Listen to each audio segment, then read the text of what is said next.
This episode is brought to you by SPI Logistics, the premier freight agent logistics firm in North America. For over 40 years, SPI has been diligently building the most successful freight agent network to provide first-class relationships for our shippers, receivers, and carrier partners. We are more than another transportation network. We are a dedicated team of professionals united by one singular purpose, and that is to expedite our agents' success. All of our agents are set up for success on day one, as they are provided with a full suite of support staff that is ready to assist them with everything from after-hours emergencies to financial and administrative needs on a no-fee basis. This way, you can focus on continuing to grow your business. There is no financial risk to start, and you have the ability to earn up to 75% in commissions. If you are looking to take control of your financial future and build your business with the backing of one of the most successful logistics firms in North America, visit www.spi3pl.com to learn more. Do me a favor and let them know that the Freight Coach sent you. Hey guys, before we jump in, this episode is brought to you by the Transportation Intermediaries Association, the only trade association exclusively representing the 3PL industry. We talk about risk management every single week on this show. Chameleon carriers, strategic theft, brokers are under a microscope like never before. This is why you need the TIA in your corner. The TIA isn't just about networking. They provide a powerful voice in Washington, the best legal frameworks in the business, and a community that holds the line on ethics and excellence, not to mention valuable certifications. They do the work so you can scale securely and with confidence. The Transportation Intermediaries Association, connecting freight, powering the supply chain. Don't operate on an island. Join the elite. Go to tianet.org and let them know that the Freight Coach sent you. What is up, ladies and gentlemen? We are back. We are live. It is the Freight Coach Podcast, the top podcast in transportation, coming to you guys every single weekday, 8:30 a.m. Pacific, 10:30 Central, to break down some industry headlines. But most importantly, you guys provide some actual insight into what you can do with all of this information. This is your first time tuning in. Welcome. This is the real side of freight, ladies and gentlemen. And I do say that before every single show. What I mean by that is I only speak with transportation professionals, because at the end of the day, I want to talk to the right individuals who have done what you're looking to do or who are currently doing what you're trying to achieve, so you can take that information, apply it, utilize it, and see a meaningful difference in your business and your life. Happy Friday, everybody. I got a very special guest who I am going to bring up in just a minute. We are going to be talking about arguably the second hottest topic out there in the industry right now, and that's the freight agent model. The hottest one out there, obviously, is cargo theft and all of that stuff. But we're going to be breaking down all of that, the good, the bad, the ugly, what to expect and everything. But before we jump into that, you guys know what we got to do. This Week in Freight, powered by my friends over at DAT. It's a 3-time-a-week lane analysis out there, you guys. It's 100% viewer submitted, though. So if you want your lane broken down on the show, I need you to email my team, podcast@thefreightcoach.com. We do it with dry van, reefer, and flatbed. And today is flatbed. And flatbed is my niche. It's my love. We also do, van, other things as well. But, this lane in particular, this is another one that, well, first and foremost, you guys, it's Omaha, Nebraska to Shreveport, Louisiana. And again, the way we always lead into this, if you've never been on a load before, the first thing I always look at, you guys, is the miles, because transit times matter.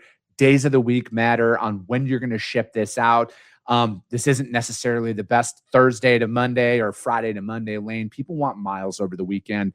I was just talking to one of our carriers this morning about it and presented him a couple of loads. And he's like, I need like 1,800 miles this week. And he's like, minimum 1,500. He's like, we like to run and get out there. So those are the things that you got to take down to your customers and explain to them about that, right? Because price, depending on if you're in a contract on this lane, you're going to have to wear it a couple of days if your customer has to ship this out on a Friday. But if this is a truck in hand spot market style thing, you want to let your customer know about this. Say like, hey, if there's any way we can ship this Monday, Tuesday, or Wednesday, we're going to be able to drive some cost savings down to you on that. Because again, they don't need to take up their truck as much as if they would if it was a later in the week shipment. But, when we're going out here and we're looking at this lane in particular, it's kind of all over the place. And that was another reason why I was showing why I wanted to go over this one, because almost every other lane we've broken down on the show here recently, it's been stable. It's been dropping. This is one that's kind of flip-flopped around out there.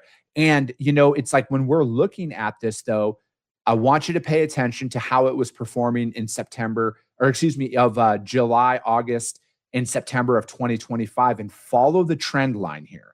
Okay. So that is what is the most important thing when you're going out there and reading markets, you guys. You have to follow the trend lines because seasonalities, generally speaking, because you could always pull out the anomaly of the COVID years, have a pattern that they operate the exact same way every single year. Just this year is going to be at a higher price point. And when you're looking at this, there was actually like when you see it last year, I wish we could pull back June on there to see, but like you could tell it was higher in July of 2025, and then it dropped in August. And right now, we're almost through the month. It'll be interesting to see if this actually drops back down, but this lane is going up right now. So, again, going down into the Southeast, like ironically, my guest today is out in the state of Alabama. The outbound Alabama flatbed market is massive, right? Like there's a ton of freight that comes out of there. So it's like getting trucks into that area. You could look at that is it's at a higher price point because that you're almost covering their deadhead to get into Alabama. But I think this is an interesting lane to follow because, generally speaking, the flatbed market this time of year has stabilized because it's the middle of the season and it's starting to trend down.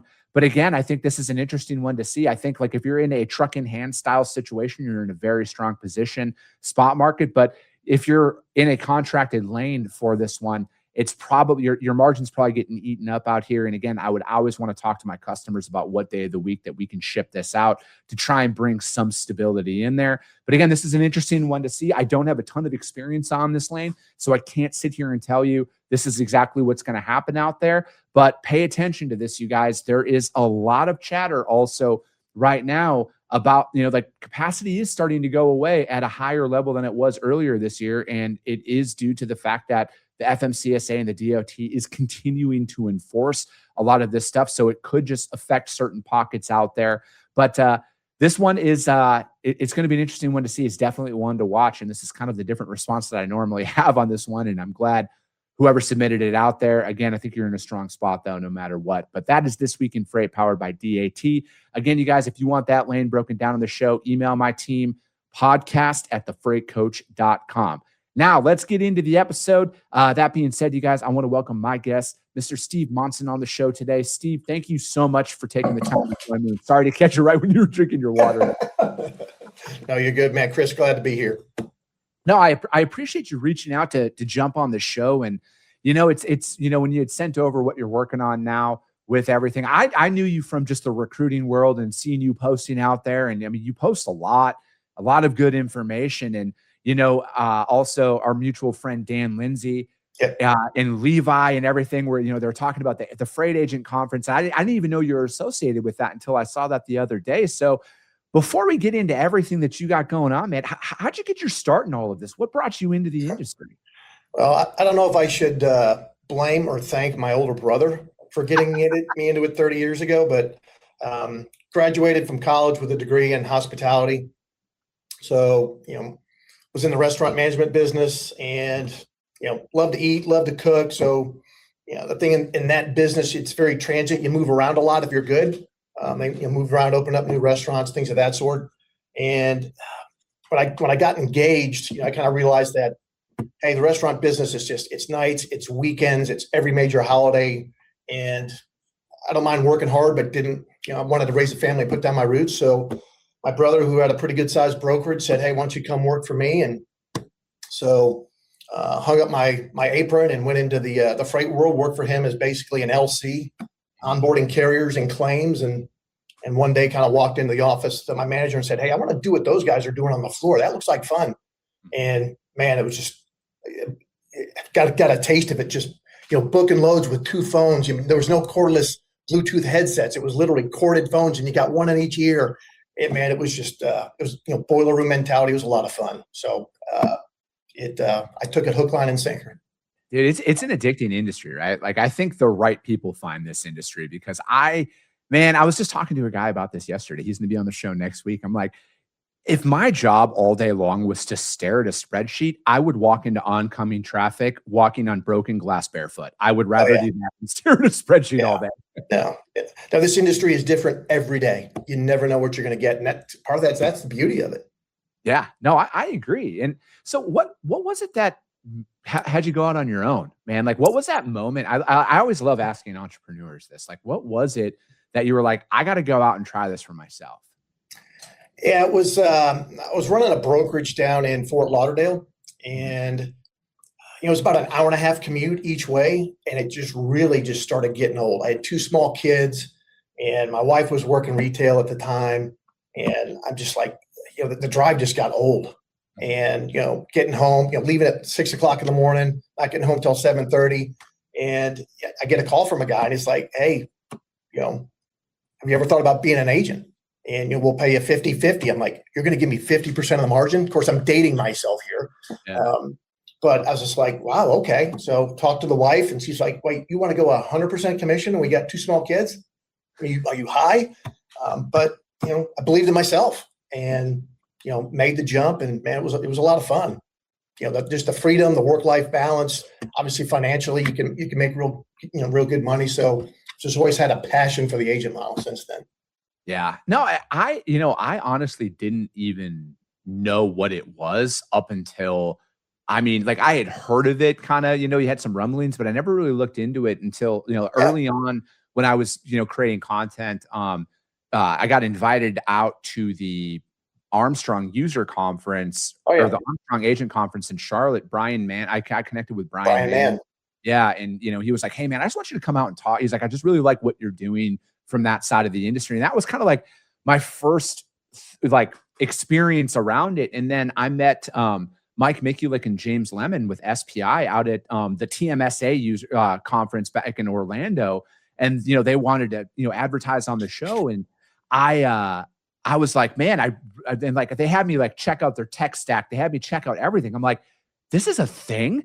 Like this is available to people out there. And then, with like literally, I joke about it with Mike and James now. Within a couple of months, I'm like, "Hey guys, I want to jump back in. I don't have a book of business. What are your thoughts about me coming on from scratch?" And they're like, "Normally we don't do this at all, but we love what you're doing. Like we would love to do that from a content perspective, to have you come on and build up from scratch." And man, I love every second of it because of everything that you're describing there, where it's like, I knew for a long time, Steve, that I wanted to be my own boss and do my own thing. I knew it since I was a kid. I didn't know how it was going to look. And now it's like, the great debate all over social media today is, being an agent, if you're W-2 this and everything else. And I'm like, I just wish people would actually stop and think about what they're getting themselves into before you take the leap of becoming an entrepreneur. Because if you have that itch, I'm going to be the first one to tell you, scratch it, go for it. But if you're doing it because you think it's going to be easier, you have a very big rude awakening coming in, unfortunately. Yeah, and some guys don't realize that. I mean, you're spot on. It's you're running a business now. You're an entrepreneur, and it's some guys don't understand kind of what that's actually going to take, and what especially from like a financial resource start of it. If you're starting from scratch, and I've helped several guys that are on the W-2 side make the leap, and it's kind of like, okay, before we do this, let's talk through this. Do you understand that there's a chance, if you're starting from scratch with a non-solicit, whatever the case may be, that you may not get paid for 30, 60 days? Do you have the resources and the finances to be able to, to make it through that period? And just trying to set them up for, reality. Because there are some hardships. It can be tough. You eat what you kill, right?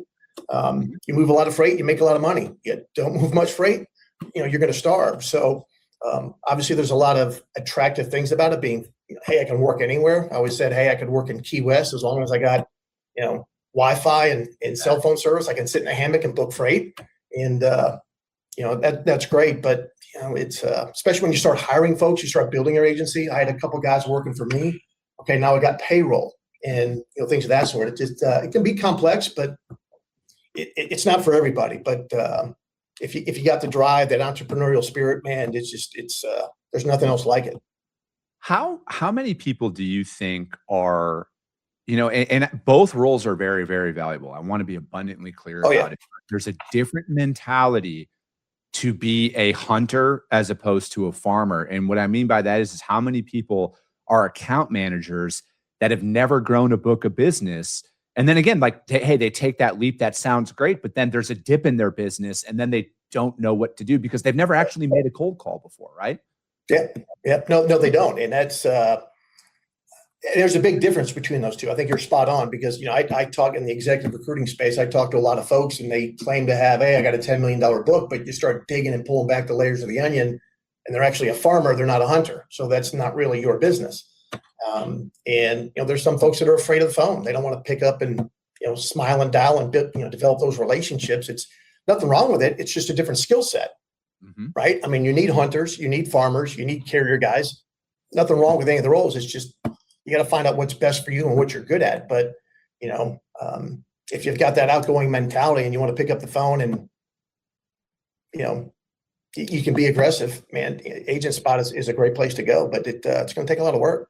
No, and that's the thing, right? Like, and that's why honestly, it's why I talk about the fundamentals so much on my show all the time is because like, that's just what I lean into on what I've been able to build a couple of businesses from scratch. Right. And it's like, I don't talk about running a $20 million operation because I haven't built it yet. Right. When I get there, trust me, I will tell you guys how it's different. But here's one thing that never goes away. And I've met so many phenomenal founders that I've had on this show, and they all tell me the same. Some of these guys are doing hundreds of millions of dollars a year. They're like, I still sell. It doesn't matter. I'm always selling. I'm always leading. He's like, sometimes I'm selling my customers that I've been working with. I'm selling my team. I'm doing all of that. So he's like, if you go into it and then you think you don't ever have to sell in some capacity, it's like, it's just, unfortunately, you got a hard thing coming your way. No. I mean, you're always selling. I mean, regardless of what you're doing, even carrier reps, people may not think they're in sales, but you are. You're just selling to drivers. You're selling to trucking companies. I mean, everything we do is sales, right? But from an owner standpoint, what I see with some of the folks, some of my clients, and they get so bogged down in the weeds and working on the business, they don't step back and work, or they're working in the business, they don't step back and work on the business. And they're just so ingrained in that day to day when, they plateau, they got a $20 million W-2 brokerage, but they can't get any higher because they're in the weeds, and they got to realize, hey, I'm the captain of the ship. I don't need to be in the engine room every day. I don't need to be in the mess hall making lunch. I need to be in the bridge steering this thing. And once they realize that, a lot of these guys, they can really excel, whether it's a W-2 or even an agent, because making that step as an agent to go, hey, I'm a one-man shop. I'm making some good money, but I'm at that point of critical mass where I kind of need some help, and they got to let go of it. Sometimes it's just kind of being able to delegate and let somebody else take the rope and run with it. Do you think with a lot of I've been thinking this and talking about this here, for the past couple of months, but do you think that you're going to see more of that operation in the $10 to $20 million mark that do have their own authority now explore potentially going to become an agent because of the rising costs, right? Like, you look at the cost of technology, the cost of insurance, and then ultimately the risk that is associated with it. And again, it's always easy to say that will never happen to me. But, I was just talking to another buddy of mine yesterday about this, and he had to settle with one of his largest accounts they're no longer an account now for like 20% of what they were owed. And then another one, same thing, like they have to sue somebody for unpaid. Like, there's a lot of things that are not as appealing as it sounds. And I think now when you're looking at rising costs, right? Like, insurance premiums are undoubtedly going to go up. If it hasn't gone up. Oh yeah. The Montgomery ruling, Yeah. So it's like, do you think that there are going to be more people now exploring that option? Because you know what? They have realized, they're like, I just want to move freight. All right. I just want to move freight. I don't want to deal with any of this stuff behind the scenes anymore. Yeah, I think there will be, because, again, the fraud, the SCOTUS ruling, things of that sort, it's going to make folks, I think, kind of think twice, because you could run into one lawsuit or, one stolen load, and it could just crush your business. And, next day you're left with nothing. But, there's some entrepreneurs that I know, they're just, hey, I hate the administrative side of it. I don't like accounting. I don't like having to deal with IT. I don't have to want to renegotiate my insurance premiums every year. whatever that case may be. It's like, look, I just like to sell. I just like to move freight. That's what I'm good at. So, I think that's what's attractive to a lot of folks in the agent models. It's like, look, I can take all that non-revenue producing task, throw it away, and let me focus on what I do best. What am I passionate about? I mean, I don't know a lot of people that are passionate about accounting. Nothing wrong with accountants. So if there's anybody listening that's accountant, hey, great. But at the end of the day, it's, do what you love and let somebody else handle the rest of it. I think a lot, sometimes when you are, and you'll understand this because you've built businesses before, you get so ingrained in the day-to-day in the weeds that you don't actually stop to ask yourself, do I even want this anymore? Do I want to, because I think everybody goes into business. I think at least me, right? Like I had those, I'm going to do X, Y, and Z out there. And now the older I get, my kids are getting a little bit older. I'm like, wait, do I want that anymore? And I think like that changes with like when you get a little bit older out there, you start realizing like, man, maybe being on the road 30 weeks out of the year isn't as cool as it once was and stuff like that. So I think, at least for me, I'm starting to look at things from a different perspective now. And I can honestly say, I want to build the best business I can that allows me to spend as much time with my children and my wife as humanly possible. And I don't want to sacrifice that relationship for a dollar. Like if I don't have $100 million net worth, but my kids are with me every day for the rest of my life, I won. You know what I mean? Yeah, no, absolutely. I mean, there's definitely that work-life balance. I mean, like you said with your kids. I mean, my 3 kids are grown and out of the house right now. I mean, I wouldn't say they're off the payroll, but at least they're out of the house. But there were times that when I was running brokerages, and they're coming up to me, Dad, on the couch, at 8:00 at night, Dad, you still working? And it's kind of like, man, I'm missing this time, and it's you can't get it back. That's the one thing that it's the one commodity that's not replenishable. You'll never get time back.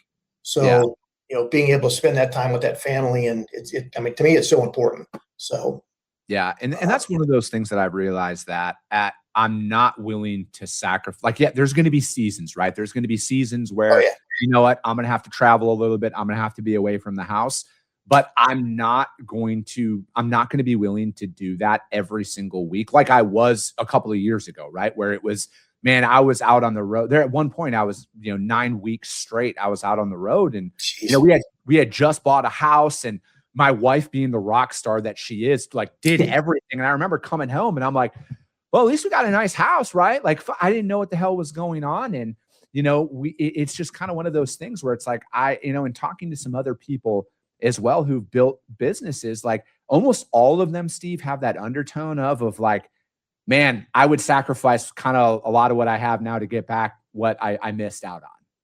Yeah, I think that just part of it comes with time and in wisdom. I mean, all the gray hair, you start to realize kind of what's important in life. You kind of put in your time, you do the grind, and you're busting out, 50, 60 hours a week. And, you get to the point, it's like, okay, what's really important? And being able to spend that time with the family is, for me, it's definitely at the top of the list. So, no, for sure. Because you can get burned out doing all that other stuff, really easily. No, absolutely. And I think that's why it's so important, to kind of summarize is like understanding what you want and knowing what you want. And again, your goals, dreams, aspirations, all of that stuff can change. But I think it's like there's just, that would be something I hope more people put a lot more stock into before they make career altering decisions and stuff like that. Right. Because it's like, it's going to be challenging. It's going to be tough. There's always going to be issues. It does, like, that stuff doesn't go away, but it's like, are you building what you want to build and not what you're getting, subconsciously pressured into doing by everybody around you? Yeah. Part of it is just, it's finding out not only what you said is, hey, what am I good at? But, what am I passionate about? What do I love doing? What's going to get me up in the morning? I worked for before I got into the executive recruiting spot, I was managing the brokerage for a large trucking company, and it was just, it was toxic. And it was COVID. I had a very tight non-compete. And, my wife at the time had breast cancer. She had lost her job.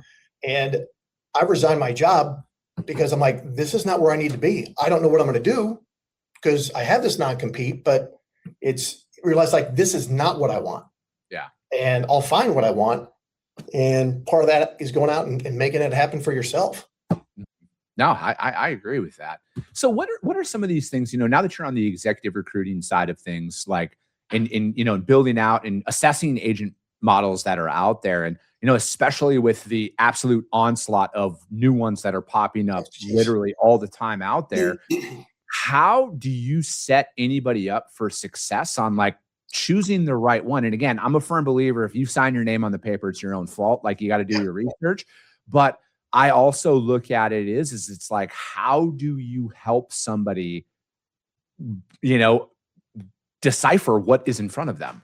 Yeah. And there's just so many options. Back when I became an agent 100 years ago, there was limited options, but now, as we're talking before, I found over 150. I uncovered a new one yesterday, and it's just, there's so many options out there. It's like, well, what do I do? But to your point, part of it is, if you put your name on the contract, you got to live by it. So, to me, is business 101 is read the fine print, read the contract, because you're signing up for something. And I remember I was talking with Levi out at the TIA conference in April, and we're just swapping war stories, and we're talking about agents where you send them a contract at 12:37 and you get it back at 12:39. Yeah.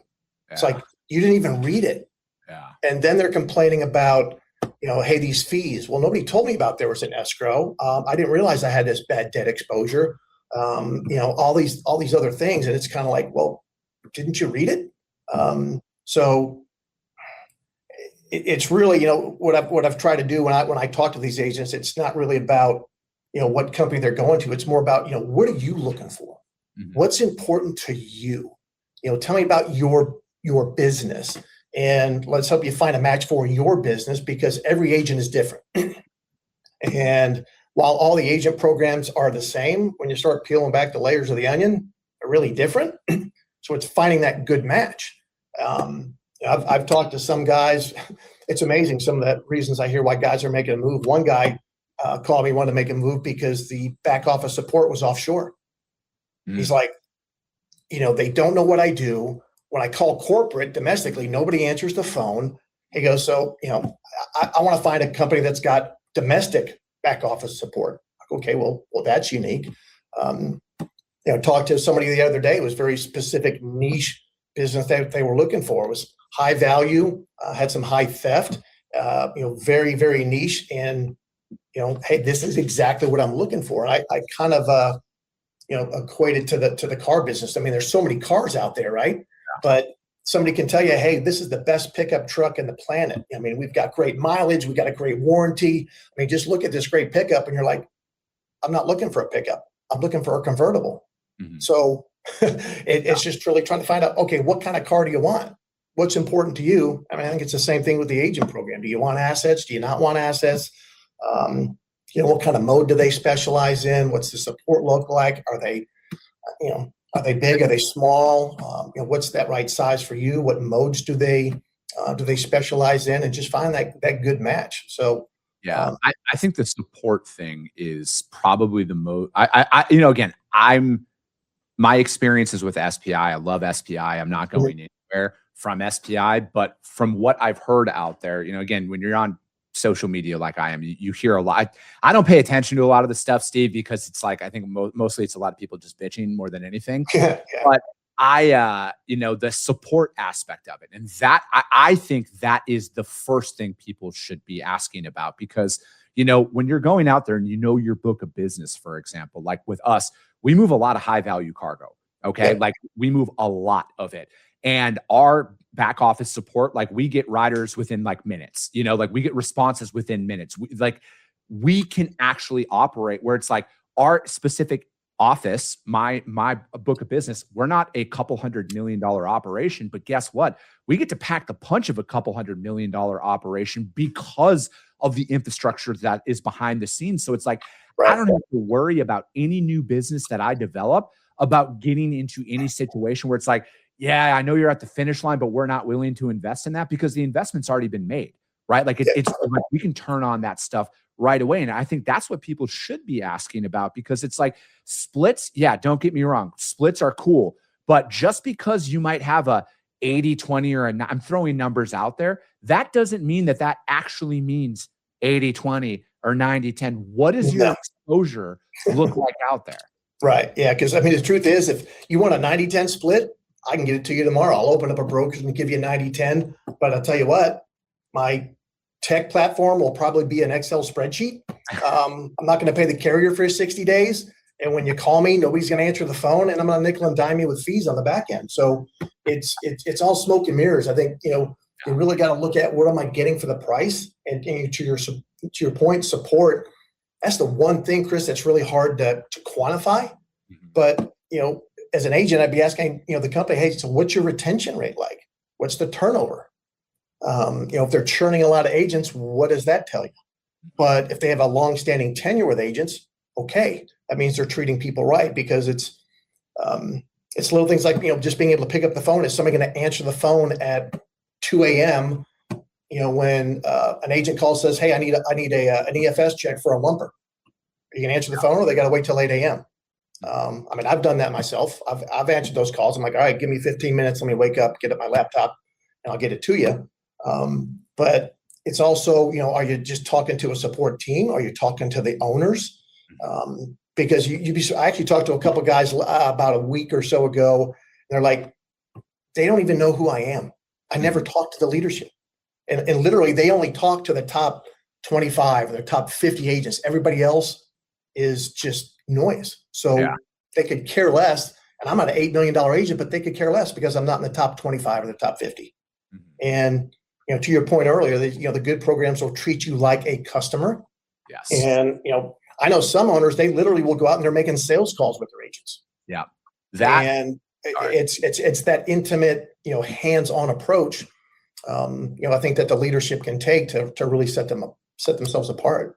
I think that would be the next thing I would want to know, right? Is what you're describing right there do they treat you as a customer? Do they view you as a customer? Because I think that the models out there that do, it's very evident from the first time you talk to them how they view their agents, as opposed to, are you their customer, or are you a means to an end in their eyes? And then furthermore, those customer visits and stuff, those sales calls, because it's like, if you've never sat down with your customer and discussed an RFP or had a book of business review or anything like that. But you show up with the president of the company? Yeah, because they're like, no, man, we want you to be successful. We want them to, dude, that would be the next iteration of questions I would be asking out there. Because if they're not willing to do that, I mean, that to me is like the biggest red flags. If there's no back office support, they don't view you as a customer, and they're not willing to go out there. And if they're like, no, we let you run your business, but it's like, it's that, or no, we let you run your business, but if you need us there, we'll be there. Right. That's the style of thing where it's like, again, I don't know of everybody. I can only speak for SPI. All of those things happen with SPI. Yeah. Well, and part of it is looking at the agent themselves and what do they need. Because I started an agent program 100 years ago, and I had some agents, they were calling me every day. Every day. Other ones are like, Steve, call me on New Year's Day, wish me Happy New Year. Other than that, pay my carriers, collect my invoices, pay my commissions, leave me alone. Don't call me. Yeah. It's like, okay, you kind of got to read the audience and go, okay, what do they need? And I think if you can do that, you can have a successful program. But it's part of it's just coming back to communication. Hey, we're here to help you. What do you need? When I ran that same program, I would have monthly business development calls with my whole team. Now, we didn't have virtual calls like this back in the day, but it was, hey, let's get all the agents on the phone, and we would talk about, okay, just share best practices. And we would literally do role playing on the call. I'd be like, all right, Chris, you're going to be the shipper, and John, you're going to be the carrier or the broker, and you call each other, ring, ring, ring. How do you get in? And you're supposed to object over him, and he's supposed to overcome it. And we'd let it go for a minute or two and let the other agents be like, hey, I like that approach. I like what you did there. And it helped them feel like they weren't on an island. But then we'd talk about different modes, or we'd have somebody come in and talk about, how to do your taxes at the end of the year, and just really try to take a vested interest in helping these guys go from 1 million to 5 million to 10 million. If you do that, it doesn't matter how many recruiters call that guy. He ain't going anywhere. Yeah, no, I agree. This flew by. I like, man, Let's wrap up with this because I did want to bring this up because you guys are doing the Freight Agent Conference here in January, and I wanted to bring that up because I feel like that's a good event that people are going to be able to attend to, like really kind of get the unfiltered side of it. Because again, you could make any argument out there, but like people are only going to post certain things on social media, and it's like I know that there's going to be some agents that are there where it's like you should sit down and talk to people from different programs and hear the good, the bad, and the ugly of it. Yeah, I mean, I've always enjoyed going to the conferences myself, whether they be the ATA, the TIA. I've been to shipper conferences, been to recruiting conferences, and to me, the beauty of it is you're going in there with folks that are willing to share their stories, share their experiences. Yeah, they want to go in there and learn. Hey, I can go and tell you about the struggles I'm having, the challenges. I can tell you about the wins, share best practices. It's I've learned a lot going to those conferences, but there was never one for agents. Now, like I know SPI, you guys have what is it? Rendezvous. You have your with your annual meeting, and a lot of the companies have individual meetings, but there's never been one on an industry-wide level. Yeah. So, that's what Levi's vision was to kind of create this, and then Dan and I came in to kind of really try to accelerate this because I think there really is a need for it, but the goal is for this to be an industry-wide event. It's not about one company. It's not about one person. It's about the industry. It's about education. It's about connecting. It's about how do we help agents grow? We want people to walk away going, this wasn't a recruiting event. This was an agent event. And I got a lot of good information that I left there that's going to help me grow my agency, whether it's a guy going from W-2 to an agent, to a single man shop, to guys that are running $50 million agencies. I think there's going to be something for everybody. And, there's been a lot of excitement about it. And I'm just passionate about this model, and I'm looking forward to it. I think it's going to be a ton of fun. Yeah, no, I would agree with that. And we'll, you guys, the marketing for this event, I'll have you guys back on the show a couple of times leading up to that, because I think it's a huge benefit for the industry for people to go out there, and especially one that's specific just to the agent model. I think there's going to be a lot of value out there. But Steve, thank you so much for your time this morning. How does anybody reach out to you to find out more about what you got going on? Yeah, no problem. Easy to find, obviously, on LinkedIn, or you can check me out on agentadvocate.net. Perfect. Steve, thank you so much. If you guys can't find Steve out there, hit me up. I will gladly put you guys in direct contact with him. That's going to be it for today, ladies and gentlemen. As always, if you got value in what you heard and you're not subscribed, subscribe to the show, you guys. And if you're feeling ambitious, rank it on iTunes and Spotify, because if you see value, your network's going to see it as well. I appreciate you guys. I love you guys, and we'll be talking to you soon. Came back with a bang.